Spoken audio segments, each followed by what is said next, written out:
Now at 6 on Time Warner Cable News on ABC 45. I believe that success in education is a shared responsibility. State leaders in education partner up with the business world in an effort to close the skills gap. How they're helping our students of today prepare for the jobs of tomorrow. Republican presidential hopeful Ben Carson makes a stop in the Triad. We will tell you where he visited. And as one presidential hopeful spends some time in the Tar Heel State, another makes a highly anticipated announcement. Thanks for joining us tonight. I'm Sharon Stone. We'll have those stories coming right up. First here at 6. Meteorologist Monty Montello is here with a first check of your weather on the One's forecast. Just felt like a continuation of our wet, dreary weekend, Monty. Yeah. A grand jury has indicted a former UNC student charged in the deadly wrong-way crash on Interstate 85 in Orange County this summer. 20-year-old Chandler Kania is facing multiple charges, including second-degree murder and DWI. Police say he crashed head-on into another vehicle, killing 3 people and injuring another.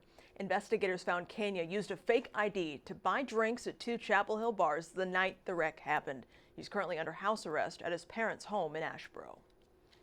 A former Wake County teacher has been found guilty of first-degree murder. A Wake County jury reached that verdict around 4:30 this afternoon in the trial of Joanna Madonna. Madonna stabbed her husband, 64-year-old Jose Perez, to death in 2013, then dumped his body near Falls Lake. She claimed she killed Perez in self-defense after he became violent when she asked for a divorce.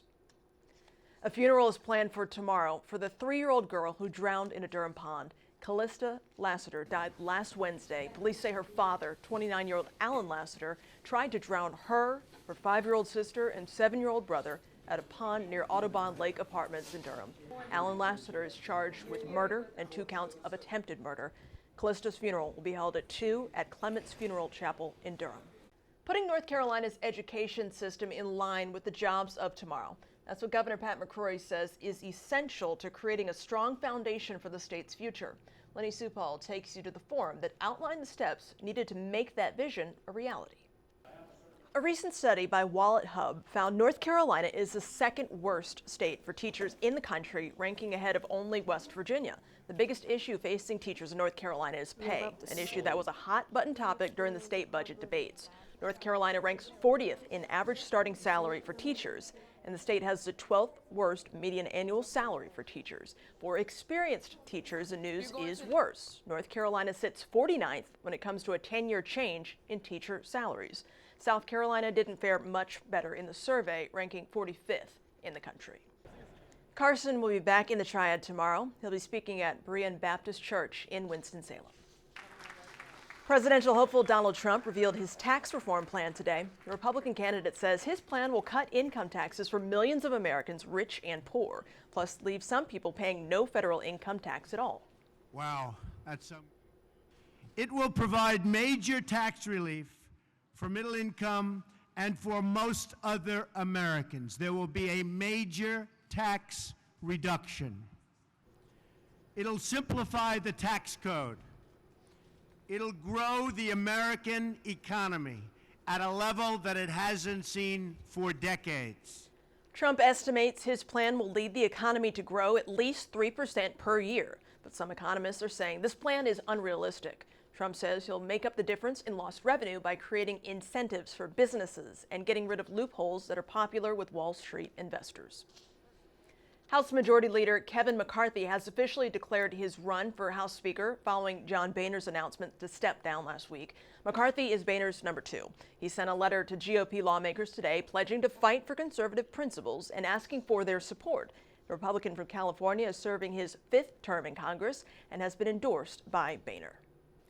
The Carolina Panthers finished their September schedule 3-0. Mike Solarte has an update on injuries hurting the team in sports.